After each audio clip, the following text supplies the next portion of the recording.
In episode 51 of the Whiskey and Things podcast, we welcome back Greg Dillon, the founder of Indie Bottler Great Drams. And we're pleased to say that this time we're also joined by his business partner, who's also his wife, Kirsty. Yes, we'll be hearing both their whiskey origin stories, as well as sampling 2 whiskies from the new Great Drams range, the Benrinnes PX finish and a Mystery Isla. Ooh, mystery. As always, if you want some more whiskey-based content, images and videos, check out our social media platforms and give us a follow. We're at Whiskey and Things Podcast on Instagram and at Whiskey and Things on Facebook and Twitter. Remember, no E. It would help us if you could rate, review and subscribe on your favourite podcast platform. Much appreciated. You're listening to the Whiskey and Things podcast with Dave Giles and Nick Kent. Welcome to episode 51. I am Dave Giles. And I'm Nick Kent. Welcome to the Whiskey and Things podcast, everyone. Welcome indeed. Welcome back if you've listened to us before, or welcome if you haven't. Yeah. How are you, David? That was a lot of welcomes. Welcome, and a little bit more. We are very welcoming. Welcome if you've never listened and you're not listening now. I'm not too bad, thanks, Nick. How are you? I'm all right, a bit tired. We've had a lot going on. It feels like all we've been doing is sitting on Zoom at the moment. Yeah. Drinking whiskey. And shouldn't complain. No, I don't like it. I don't want to get used to it. Yeah, it's been really nice though, because we've had a mixture of new people that we've met and some old familiar faces. Yes. And I think that's where this episode begins, does it not, Nicholas? Oh, that's a lovely little link there, David. Yeah, I thought you'd enjoy that. So some of our listeners some of you who may have listened before, if you haven't, welcome. Yes, welcome, if we haven't said it already. Welcome. If you have listened before, welcome to you as well. But you may remember that way back in November, in episode 36, we had Greg Dillon on, who was the founder of an independent bottler called Great Drams. Well, they've got a new range out, so we thought we'd ask him to come back on to talk about it. And not only has he come on, he's brought his business partner, Kirsty, who also has the surname Dillon. What a coincidence that is. I know. Right. What's that about? Yeah. It's very strange. So we get to hear a little bit more about the organisation today, how their life and also their new whiskies. Enjoy and welcome. Whiskey!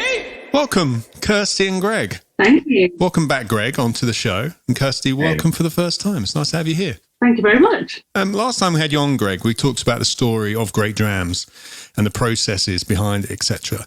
But we didn't get down to your actual whiskey origin story. So as we have you both here, we thought it'd be nice to kind of go back in time and find out how you both originally fell in love with whiskey. So, Kirsty, let's start with you. What are your first memories of whiskey and how did you develop a love for it? Well, it had to start with my dad, really. I think a lot of people have that same story. I remember growing up, and particularly around Christmas time, the whiskey was always brought out. Irish coffees were flowing. We've got quite a big Irish connection in our family. So it was great. So I don't actually remember trying it that young, obviously. But I just remember, that bottle opening and the smell, and it just, I still got those memories now when I open, a bottle of Jameson or something. It was just a house staple, really. Right. I wouldn't say that I had the same introduction to whiskey that Greg did. It was more of a passive, really, that whiskey was around and I just noticed it and that was it, really. And it wasn't really until Greg and I got together that then it was quite clear that I was really getting involved with a whiskey enthusiast, to be polite. So we just spent lots of time then holidaying, and actually we were talking about one of our first dates was in Albernac in Trafalgar Square, a really big whiskey bar there. And that was probably my first real delve into trying different whiskies and starting to build my confidence about what to ask for, because I was always so influenced by my dad and what he had around that then going into a bar for me was really daunting, and I didn't want to just say to the barman, oh, I like this type of whiskey. And to be honest, it was also about price. I was a bit like, I'm not sure really what they're going to suggest. And, student days, we didn't all have a lot of money. So Then with Greg, we really got to try many different things. And yeah, as I said, then we started holidaying. And we decided for our birthdays when we first got together that we would buy each other holidays rather than gifts. So went straight from student, having no money and scared of ordering whiskey, to let's just blow all our money on a holiday. Cheers, mate.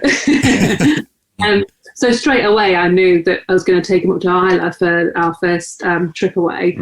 And yeah, it was just magical. That's where really I started to really enjoy peated whiskies for the first time. Yes, then it's just developed from there really, and we just keep on. Yeah, do you remember when you came back, or we came back from that holiday, and you developed a penchant for pretty much exclusively all the Islay limited editions, like Ardbeg Galileo, and actually what others? There's some others knocking around, some of the committee releases from early doors and all that. It's like, Jesus Christ, step back a little bit. Went straight from, I'm not really that bothered about whiskey, to, it's quite good, isn't it? And now your daughter's called Isla. We've got 2 boys. So what about you, Greg? Where did it all start for you? Mine was slightly different. My dad also was a whiskey drinker. He passed away when I was 19, and he would, I can't really use the term out loud that we would refer to it, but he used to enjoy standard whiskey. Let's go with that. And more entry level stuff like Teachers, Johnny Black, that kind of thing. Great whiskies in their own right, sure, but they didn't really venture anywhere from that, apart from one rogue bottle of Knock and Do that we found after he passed away randomly. Obviously, I bashed through that pretty swiftly. And but after he did go, I had this mindset. I was always very fortunate that, apart from the last year and a half, right, I've travelled quite a lot with work. So I've been all over, and I had this thing that, right, I want to understand whiskey more and see what else there is out there. So essentially, whenever I was away for a work trip or a holiday trip or whatever, in duty free, if you can remember those things, and then even in just random countries, I would buy a bottle that either I'd never heard of or I couldn't pronounce. And genuinely, my 2 kind of litmus tests for, am I going to buy this? Fine. If I've got no idea what this is, or I literally cannot say that word out loud, then I'm having it. And so swiftly built up a reasonable collection, about 50 bottles or so after a couple of years. And then, and I didn't have a clue what any of them were, and then started getting into it properly. And then kind of life drifted, I did different things. And then when I started working in design agencies, had this a bit of luck, a bit of coincidence, but also a bit of passion that kind of put me in certain positions, and ended up landing a brand consulting gig doing the global repositioning of the Teachers brand. And so that was my first proper entry into the whiskey industry.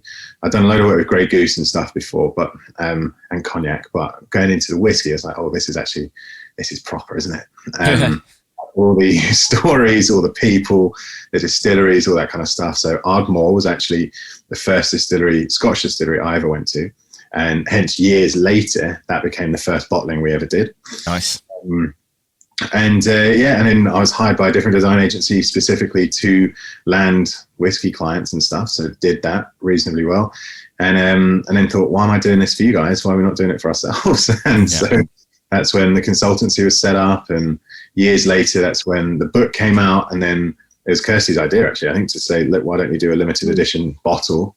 And then we enjoyed that so much that Kirsty actually joined the company exactly 3 years ago last week. Congratulations. Yeah, there's a little bit more of the story to that as well. When Greg said he wrote the book and got on with the book, and the book all arrived, and we put that on the website. That was brilliant. And then you wanted to do a celebration cask, and so went ahead and got you said to me, we're going to do a bottling, let's do something. So we're like, yeah, let's do it. So carried on, and then all of a sudden, I think it was 299 bottles of whiskey arrived. And Greg goes, I was like, so how are we going to sell this, Greg? He's like, well, I'll just put it on the website. That's us done. It was more, the first thing was when a pallet, it all arrived on one pallet, and I'd never seen a pallet of whiskey before.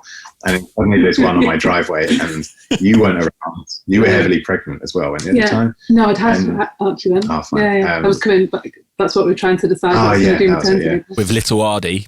Yeah, exactly. And then it's like, right, I'm the only one here. This guy won't bring it further than our driveway. So now I had to break down a pallet, which again, I had no idea how to do efficiently, and carry all these boxes and then just put them somewhere. And so it's just under an exact ton of whiskey. Yeah. Wow. And then he came over and like, what? He had this romantic idea of putting it on the website, and then it'd be gone. Like, well, don't worry about that. Our biggest problem would be taking it down to the post office. And went up on the website, and a few did sell. Yeah, quite a few. We had quite a few to sell still. So that's when we thought, right, well, what do we do? And my background's actually in marketing. So I've worked for a few retail and catalogue brands in the past, trying to generate new customers. So I thought, well, rather than go back and try and, because we just had Archie then, it was coming up to the end of my maternity leave. And so I thought, rather than go and get a job for somebody else, we've got all this whiskey, let's see if I can try and sell it. So we did then, and we set off on our way of booking onto some local makers markets and food and drink festivals, and then it's just worked. Escalated from there. That very first market we did, we were reminiscing about it the other day actually. It was snowing, it was -2, and it was at the Lowry. And I'd never even been to the Lowry, and I rocked up. It's like, what do we do now? We had all these props that we thought people would care about, and they didn't. Yeah. And then it was all a bit weird. But now, I mean, I love it. Channeling my inner Del Boy when we're allowed to do these events I love to the max. Yeah. Yes. And your second son is called Glenn, right? If only we'd spoke to you before. Yeah. That's your next book, Whiskey Kids Names. Yeah. There you go. Oh my gosh, that is going to be my next blog post. You're listening to the Whiskey and Things podcast. So how do you both divide up the roles in the company? Kirsty, are you part of the marketing side? That's your background? That's what the plan was, to be honest. That was when we first started up selling that first cask of whiskey. It was always that I would manage all the marketing side of things. And that was how it kind of worked for the first couple of years. Then obviously in the last year, everything totally changed again. And we just had our second son last December. And so technically I was in this maternity leave bubble, and then COVID hit. So I was thinking, oh, well, Greg can just hold on to the business for a little bit. I can plan things here and there and do a little bit of marketing. But then I can pick it up again in a year. Didn't happen. Obviously, then we switched to doing our virtual tastings. And with that, it just became a whole new business and a new baby really again, didn't it? Yeah. So then it's a lot more logistical side of things and all of the admin that we do now. So lots of packing up orders, which we always sat back, didn't we? And we said, the day that we moan about packing up orders is the day we've made it. And when we have to pay for packaging, because we've always held on to whiskey packaging, because I passionately hate just, when a bottle arrives and it's in the inflatable and it's in the cardboard, it does my head in, like that most people throw that stuff out. Yeah, I got a big box of it out there. Yeah, so now it's a bit more blurred, and we're trying to work out again what our roles are going to be. Obviously, we've seen quite a big growth in the last year as well with the virtual tastings. So, we want to keep that side of the business going as well. But now all these food and drink festivals are starting again, or hopefully they are anyway. So we've got to plan as if they are going to happen right now. So that'll mean us both back out on the road again most weekends, interacting with more customers. And then again, that'll mean more online orders. So we just need to work that all out. But we still do a lot of the whiskey cask selections together, mainly because that was always a hobby of ours, drinking whiskey together anyway. So what better way now of getting to explore more whiskey together, and as well, we both have real good exposure to our customers. We did events, I had more so a lot of them give us the inspiration for our next bottlings without us having to do too much. So they're just asking what we're going to do next and where they've been to distilleries and what they've not seen much of, and then that's almost like a brief for us, so we can take that and then we have a chat about that and see what casks are available and go from there. One person we haven't mentioned yet actually is Craig, our brand ambassador, who you'll have met a few times in Salford. But Craig's really helpful as well. he hosts a load of the virtual tastings, like when we're double booked and stuff. So we both have a schedule each week where we're both doing virtual tastings and all that kind of stuff. And thankfully, he likes, for some reason, doing the late ones or the American ones. So he had one the other day, I think it was Friday just gone, where he started at 2 a.m. And I was like, oh, I feel bad asking, but do you want to do it? Yeah, fine, whatever. So no, he's the third member of our team. Yeah. And brilliant throughout. Yeah, he's a nice guy. I'm afraid I'm not going to recognise him if I ever bump into him, though, because I've only seen him with a mask on. Do you know what? We'll get him on next time, Nick. Yeah. Yeah.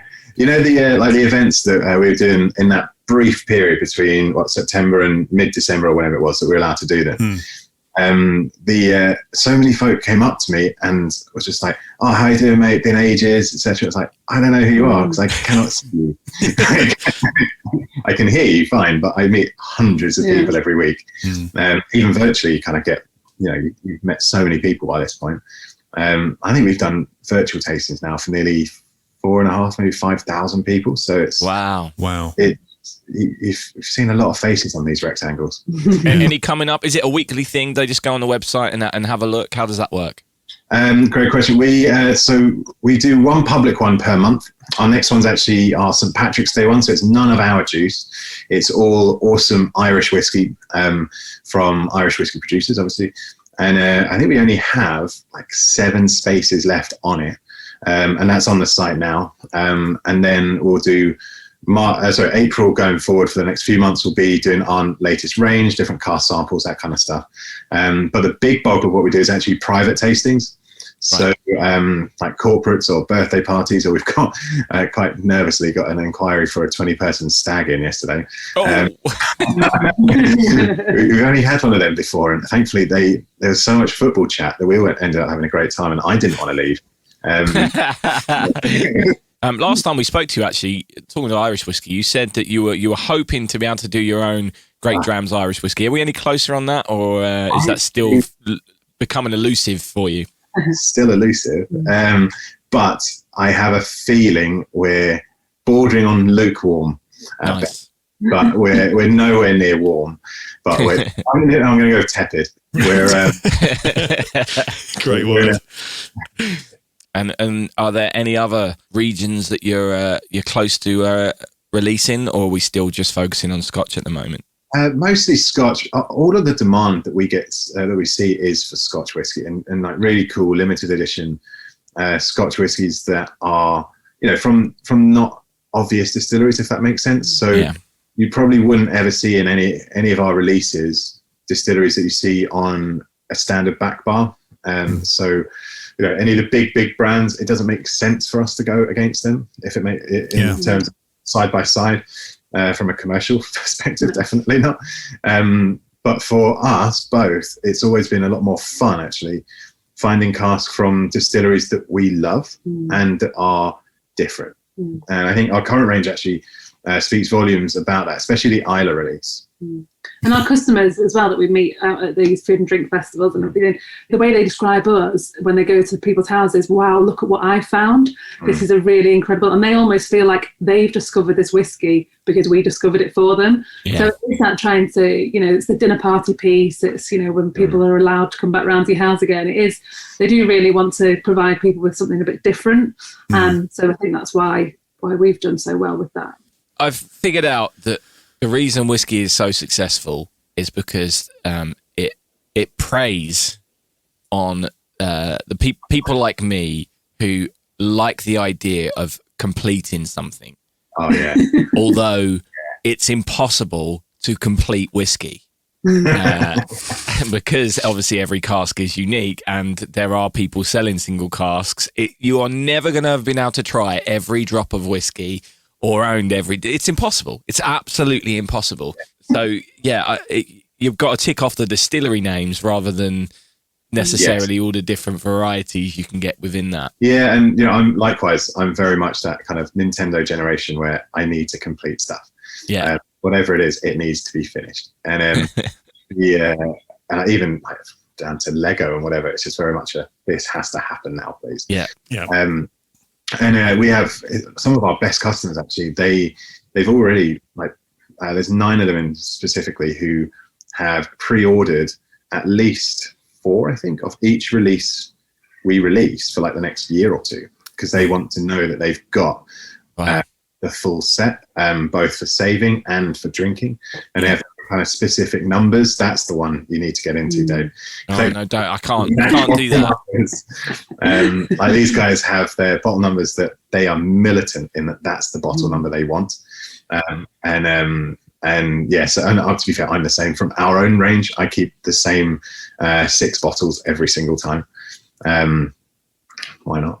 Exactly. No, exactly. Yeah, I think that's the other great thing about indie bottlers, though, isn't it? You and other indie bottlers will have access to opening providing us with a distillery which don't sell their own bottles. They go to blends or something like that. So you're enabling us to be able to tick the box of I've had that distillery, even though they don't have their own OBs.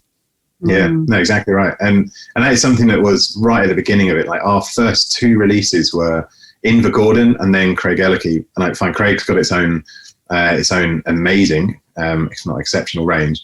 But then it was both of our favorite distilleries for a long time.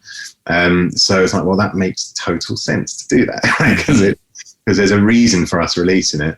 And then after that, we had Glentockers, Port Dundas, which no one's even really heard of. And currently we've got a Mystery Isla, Benrinnes, and even Tamdhu. They're mostly in travel retail. Right. They're not really, they don't really show with their own range that much. Although when they do release it, every single drop is gorgeous. But it's more of a newer brand, so a lot of people find it through us, which is really cool. And especially on the grain side, like Girvan, no one's ever heard of Girvan outside of the whiskey geekdom. But then we've released 3 from them now, I think, an 11, 13, and a 30. And every time someone tries them, it's like, this is amazing. And you tell them the production is about 6 times more than the Macallans. And they're like, you what? Everyone's heard of the Macallan and the Freud, but no one's ever heard of those. So that's also something that we love doing. Whiskey bots, roll out. Shall we move across to having a wee taste? The samples that you have very kindly sent us of your new releases. Absolutely. So I think we'll start with the Benrinnes, actually. So only 333 bottles of this one produced. It's a 9-year-old single cask, single malt from our rare cask selection, or collection, I should say.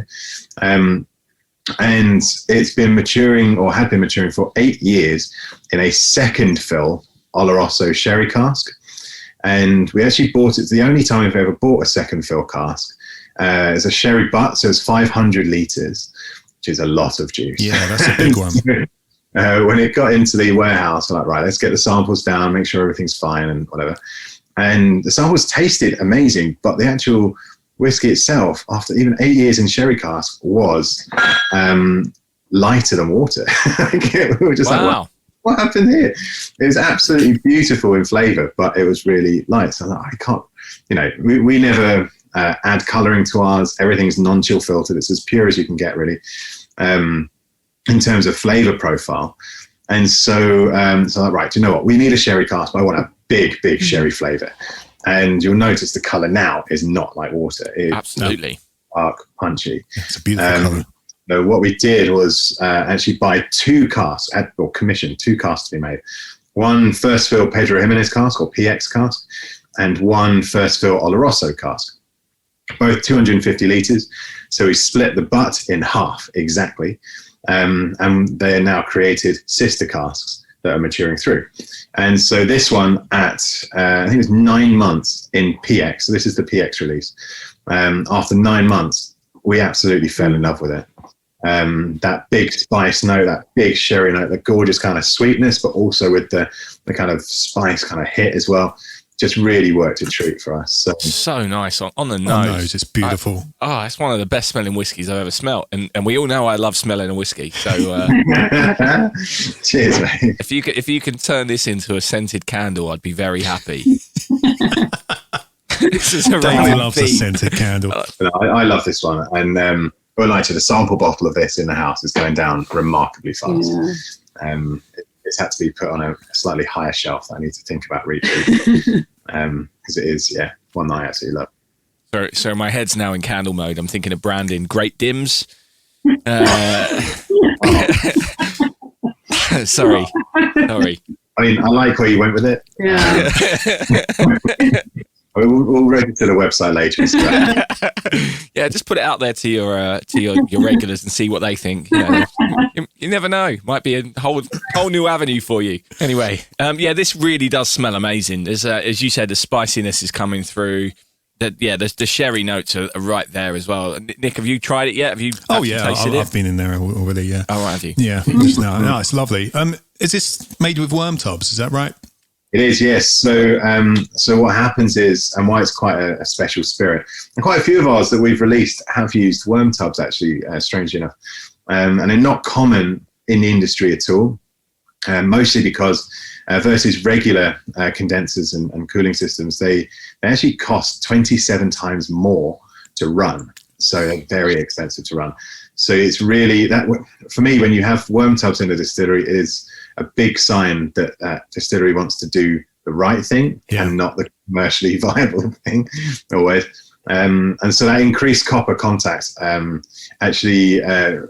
decreased copper contact actually thickens up the spirit and makes it a lot more kind of meatier in character, if that makes sense. So you get those big flavor profiles, that really kind of lovely thickness to it as well. I was just about to say there's a thickness as it fills your mouth. Take a tiny sip and your mouth just goes whoosh. Yeah. And a really long finish where my tongue is just watering. It's amazing what's happening in my mouth right now. I'm thoroughly enjoying this. It's a beautiful experience. It's lovely. Yeah, it's thick, it's spicy, the sherry's there. But for some reason in my head, whenever there's people talk about sherry cask finishes, I always think it's going to taste a Christmas cake, and this isn't cakey at all, which was a surprise. I was like, I know exactly what this is going to taste like. No, I don't. I don't know a thing. I don't know how many times we must say in November and December when we do our sherry cask release, isn't this like Christmas cake? I was like, yes, Christmas in a glass. Yeah. Yeah, Christmas in a glass, that's another one. You get that more with the Oloroso side. Yeah. With this being Right. the PX, you get that sweeter. So if you're not familiar with Pedro Jimenez sherry, it's that thick, treacly like sherry that you can only have like 2 or 3 of them, and then you're maxed out. The sweetness is off the charts. More like port. Yeah, it's getting towards that actually. Yeah, it's phenomenal on vanilla ice cream. I'm going to say it was a dessert sherry, I think, when I was doing some research once. Yeah, very much. Hey, Nick, I think this is our first PX one, isn't it? We spoke about it, but I think this is actually the first one we've tried. Yeah, we actually have 2 bottles of PX finishes. But we've not tried them, have we? No, we haven't tried them. We got the Lagavulin. Was that a double PX there. finish? That is a PX finish, and we haven't cracked into that yet. And we got the Bimber Club release. Bimber Club. That was Very good. Yeah. So, but yeah, we haven't tried them yet. So this is our first PX. So Bimber's doing some amazing things. We absolutely love those guys. Almost like an English Ardbeg in their cult status. As soon as they release anything, yeah, a nanosecond. This is really great. So the distillery itself, do they have original bottlings, or is this another one of those distilleries that you struggle? Rare. Yeah, it's more blend fodder, to be fair. But for us, it's just one of those distilleries that we've loved over the years from other indie bottlers. Is this your first release from that distillery, or have you done others? Yeah, and there'll be a couple more. Obviously, the Oloroso. Yeah, the Oloroso is actually being done in 2 different ways, but I can't really talk about one of them yet. But the kind of sister release to this one will be, I'd hazard a guess, in later this year, probably towards the back end of this year. You're listening to Whiskey and Things. Shall we move on to the other one? yeah. The Mystery Isla. Yeah. So you're not allowed to say. You're not saying anything about where this one's from. Well, no, do you know, Isla casks are notoriously expensive. So when, and if you probably noticed, or hopefully you have noticed, from all of our range, apart from a couple of the blended ones, we've been able to say exactly, there it is. Sorry. That's the right. Yeah, isn't it? That's Dave taking a sniff, everyone. Normally we pay more so that we can use what's called the title of the cask, use the distillery name. But it just wasn't really feasible with the Isla cask. Unfortunately, Bunnahabhain wouldn't let us tell anyone where it's from. So unfortunately, we've gone down the route of calling it a Mystery Isla. Well, that's just mean. Yeah. Oh, that's a lovely smell. Yeah, I didn't even try and smell it. I just opened it and it obviously was in the air. And I was like, oh, there it is. Yes, so first fill Bourbon Cask. And this one was very much chosen by Kirsty because of your love of all things Islay. Yeah, we wanted to do an Islay whiskey for so long. And it's one of the things people always comment on at food and drink festivals. It's always, is this smoky? How peaty is this one? And sometimes it's out of fear, and sometimes it's because they are literally craving their next bottle of peaty whiskey. Yeah, exactly. And then they try and out-peat me on what I've tried and what they've tried. So, lay the Octomore down. I was going to say, has the Octomore come out? No, not a chance. And how many times have they been to Islay? They've been more than I have, and okay, yeah, that's fine. But now I can actually say yes, we have a real peaty whiskey, and this one as well. It's taken a long time for our business to get to the point where we can release this whiskey because Islay casks are a lot more expensive, and we just have always been nervous because as much as I love peat and a lot of our customers do, a lot of people are scared of it and don't want to go there. So it was a real risk. It's a real risky release for us. But so far we've been bowled over. It's gone really well. So for me, this one is that true earthiness. The salt air. It's like you feel like you're by the seaside. Yeah. As soon as you opened it, then you got that exactly what we desired from this whiskey. Yeah. And then for me, it's that lovely vanilla undertone as well. It's just it gives you that classic, beautiful Islay whiskey. It's weird. I was just getting the vanilla was on the tip of my tongue, and then you said it, and I was like, yes. Yeah. I was like, there's a sweetness there coming through after that. Quite subtle, but it does is there. Right, I'm going to try this. Nick, what's it like on the tongue? It's glorious. Yeah, there's a slight spice to it. Citrusy. It's not overpowering on the peat and the smoke. It's lovely. It's a lovely balance. Thank you. Again, it fills the mouth, doesn't it? Yeah. 48.2%, as are both the other whiskies we're tasting today. Yeah. Yeah, all of our single casks, apart from the 30-year-old, because it felt like we should respect its natural ABV of 54.5. But since we released our Glentockers in, I think it was October of 2019, I think, we have always released our single casks at 48.2 and our blends at 46.2. Because for the blends, the slightly lower ABV gives it more of a mellow, smooth flavor profile and texture specifically. And then for the 48.2, it gives more of that mouth feel, so that kind of bigger experience. So yeah, we did a lot of testing, and those are the two that worked for us. It's exactly what it does on the tin as well. Like, this is the flavor profile I want from an Islay. Yeah. Like this, if someone were to say describe an Islay, I would describe something like this. And this is a very good example of it. I think Nick's right that obviously it is peaty and smoky, but it's not destroying the other flavors with that, which as he said, it's the correct balance in my opinion. Yeah, since it's aged 7 years, isn't it? It doesn't taste like that. Yeah. If you put it up against like most Islas of 10 plus. Yeah, and that's kind of what we loved about it as well. So we owned this for a couple of years before releasing it. And even to the point where originally we had the labels done at 6 years old. It was like, damn it. So we had that redone, which is not optimal. But so what you find with Islay whiskies is the younger they are, the bigger the peat note. And it's one of those kind of things that a lot of people don't really talk about or explain that well. But if you can imagine like a graph, when the spirit from an Islay or Islay distillery goes into the cask, the peat note is the top note. That is the only influence you're really kind of getting. Obviously, you have the subtleties from the still, from the wash, from all of that kind of stuff, sure. But the peat note is massive, and the oak influence is zero because it's only just gone in. So over time, the oak influence will naturally go up as the peat influence will naturally come down. And so if you want a big Islay whiskey, it's actually the younger ones you should be looking for. The Ardbeg Beastie, for example, which is a stunner at 5 years old. I actually had an Ardbeg SNWS at 8 years old, and it was off the charts good. It was probably one of my all-time favorite whiskies. And you just think, naturally you should be drawn to something like a Lefroy 25, which is also epic, but nowhere near as smoky as you'd get from the 10-year-old. Yeah. So yeah, that's the kind of thing that people don't really get a chance to discuss normally. So something that we're trying to bring through here as well. These are two. I mean, the two we've just tried are so completely different. It's the other thing I love about whiskey is there's so many different flavors here, aren't they?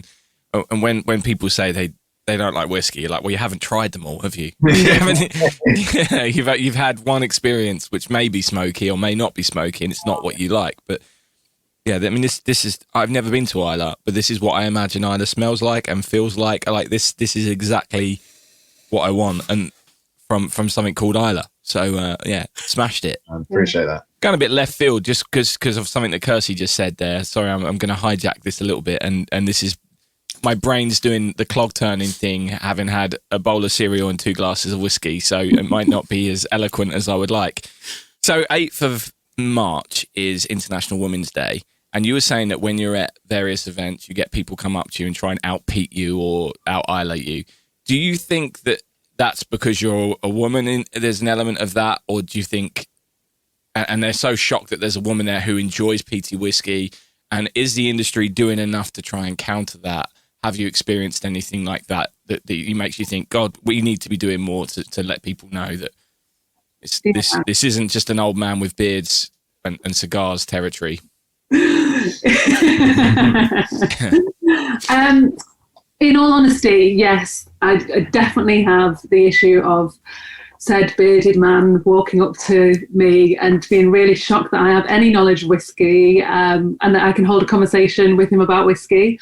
And it's really interesting, actually, when we do events together and I do my whole, are you interested in whiskey? Would you like to try some whiskey? And we have the conversation, we start building up to things. And then often this said man will turn around and answer Greg. And yet I'm the one that asked the question and that I'm the one that is having this. And I was holding my own as well a lot of the time as well. Like sometimes I shock myself with how much I can talk about whiskey, considering it wasn't where, you know, my background or my first passion or anything. So yes, definitely that does happen. I can't really talk about it in terms of the industry because I'm quite separate to Greg is very much within the industry, whereas I'm half in the industry, half out. I'm in our business and what we do, but my experience of the wider industry, I don't really have too much of that in the minute. And that's basically because of the way we've juggled our family life. So I can't really say about the industry, but yes, definitely on a personal note, it's regular. It's not even just every so often, is it? And you see it as well. And I turn around, I'm like, why is he answering you back? Because it was me that was having this conversation. So yeah, definitely does happen.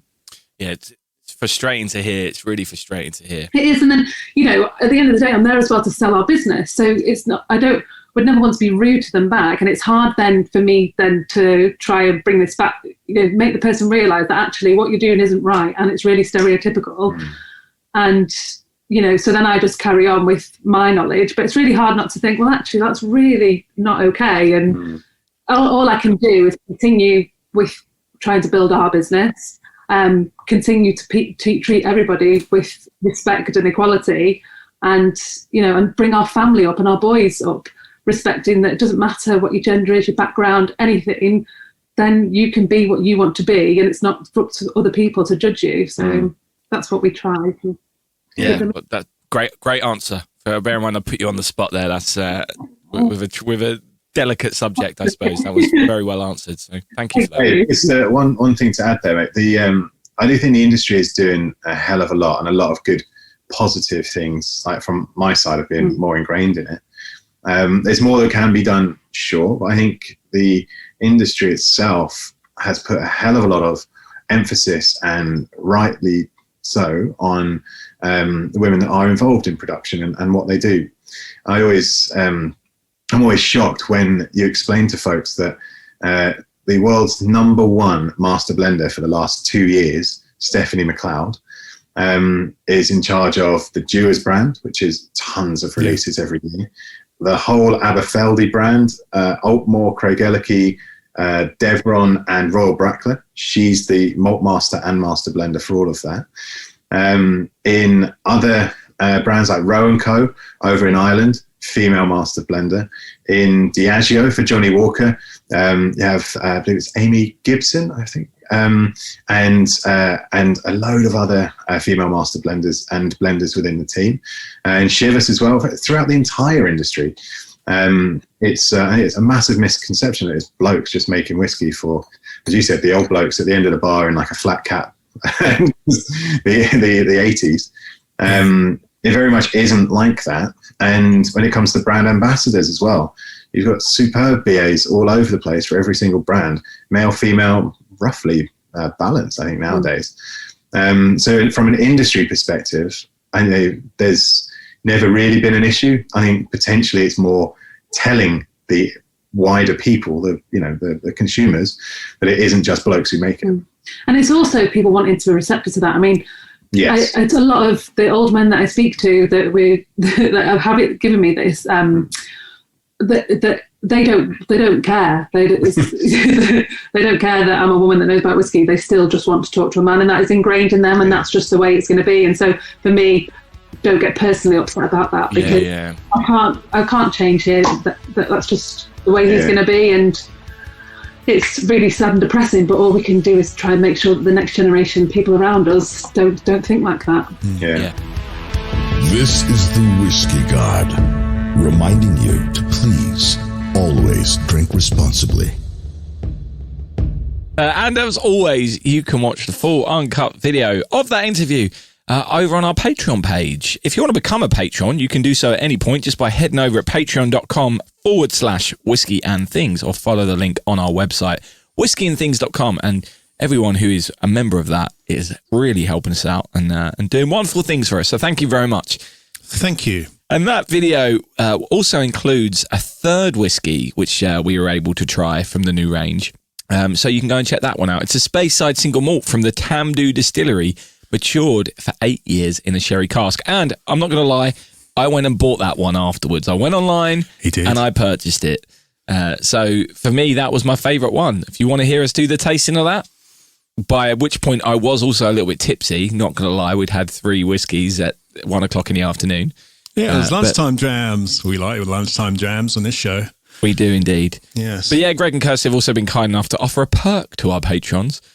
So I will be posting details of that as I post the video today. So please, if you're on our Patreon, just go and check it out. Have a look at the perk as well. But what a lovely couple they are. What beautiful people. Great story as well. Great story. Yeah. So open and honest with us about what they're up to. Yeah, it's great to have Kirsty on as well this time. Hopefully, we can have them both on again. Who knows, mate? Next time it could be us all together in the same room. Could you imagine? No. Could you imagine? We fear change. Yes. So, Nick, where can people find out more about Great Drams? You can find out more on their website, www.greatdrams.com. And you can follow them on Instagram at Great Drams Greg. And Facebook and Twitter, they are at Great Drams. Nice and simple there. Nice and simple indeed. Yes. And I'm assuming you'll put those links in the old description as well. Naturally. Excellent. Well, we hope you enjoyed that. We certainly did. You're listening to Whiskey and Things. Hey, Nick, it's a big week. Big week this week. Is it? Yep. Do you know why? No. Because we've got Booze Round. Booze Round. Booze Round. Oh, I love that. I love every bit of that, Nick. It's good, isn't it? It's amazing. So we couple of big news stories, actually big news stories. Actual ones which matter, I think. Yeah. So you may, a few weeks ago, we discussed about how the Scotch market or Diageo have reported loss in sales, and we speculated that part of that may be because there's a tariff on single malt Scotch whisky in America at the moment, which is obviously a huge market. Well, the new administration over there has decided to negotiate with the UK government, and that tariff has now been removed. So that'll be gone it's gone from today. Actually, it's day of recording, Monday, March the 8th. It was 25%. So that's a huge story. It's a huge break. The Scotch industry must be delighted, especially seen as the postage costs are getting quite outrageous now. So saving pennies on these tariffs is very useful. And of course, I'm sure other industries are also affected with this as well. So it's good news. It's a good news day. It's a good news day for the Scotch industry. And for those of you who are interested in that story, the full story, we will post a link to the BBC article about that and the Scotsman article about that, telling you all about it so you can find out what the politician said if you're really interested. Yeah, and it all comes down to like dispute with planes and stuff. I looked into it, I got bored. Yeah, it wasn't whiskey based.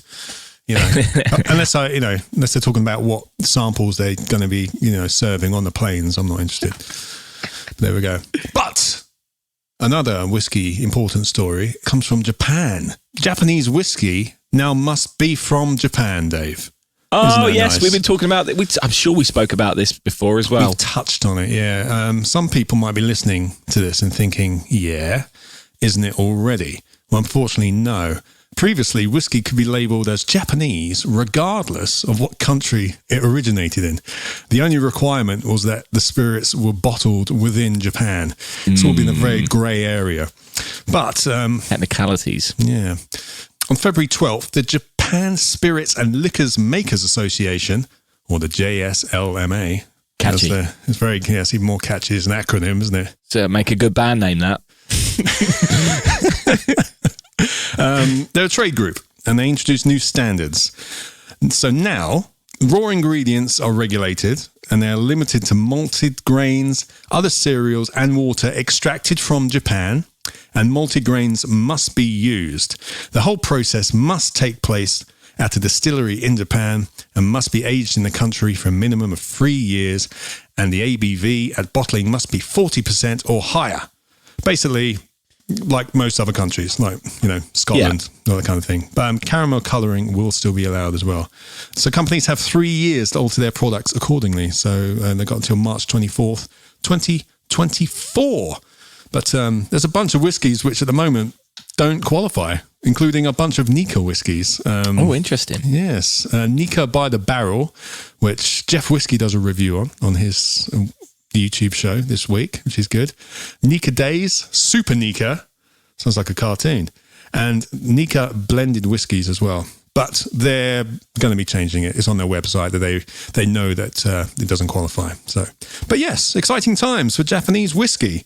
Everyone. Yeah, interesting. So obviously you'll post the link to Jeff's review of the Nika, I'm sure, in the comments for people who want to read that. But there's another thing I'm going to want you to post a link to, and that's the new Dram Fine podcast. I don't know if you listened to that, Nick. It was actually all about Japanese whiskey this month. I haven't had the chance yet. It's really good.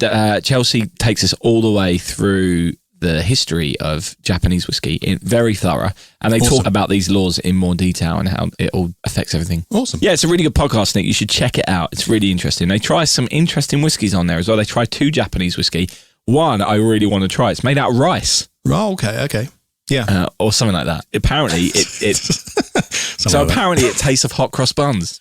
Oh, amazing. And I love hot cross buns all the way through, from the first taste to the end of the finish. It's like this hot cross bun whiskey, and I am all in favour of that.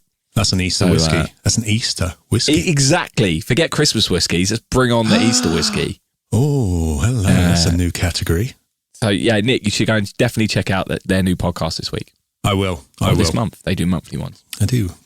Fantastic. So, there we go. There's a couple of Booze Hound stories is what I've written on the altar cue. Booze Dogs. That's a great name for a band and a great name for a bar. Booze Hound. Well, there we go. Booze Hound, everyone. Booze Hound. Welcome to Booze Hound. So that's all we got time for this week. Another great episode. Well done, Nick, for all your work on that. No, it's an interview, wasn't it? That's what was great about this week. Well, you set it up, so take the credit. Take the credit. I'll take it. I'll put it in my back pocket, save it for later. Oh, you do that. So what we got next week, Nick? What are we going to be welcoming people to next week? Next week is our St. Patrick's Day episode, I believe. Yeah, I haven't checked the calendar, but I'm pretty sure it is, because we're doing some Irish whiskey next week.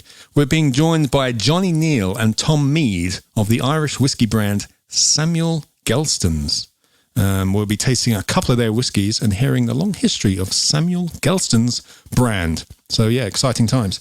And this actually links to Jurassic Park as well, which is very cool. Yeah. Who knew we were going to be tasting a whiskey that linked Jurassic Park? And New Zealand. I get to talk about New Zealand Yeah. again. So, I never do. I never get to talk about New Zealand. We need to do a proper episode on that at some point, Nick. Don't we? We do need to talk about New Zealand. Yeah, that should be a Patreon exclusive. Absolutely. Yeah. Anyway, thank you very much to everyone who's listening. Thank you to our patrons. Thank you to anyone who has pressed the share button. But most of all, we just want to say welcome. Welcome. And cheers. Thanks for coming. Whiskey and Things has been brought to you by And Things Productions.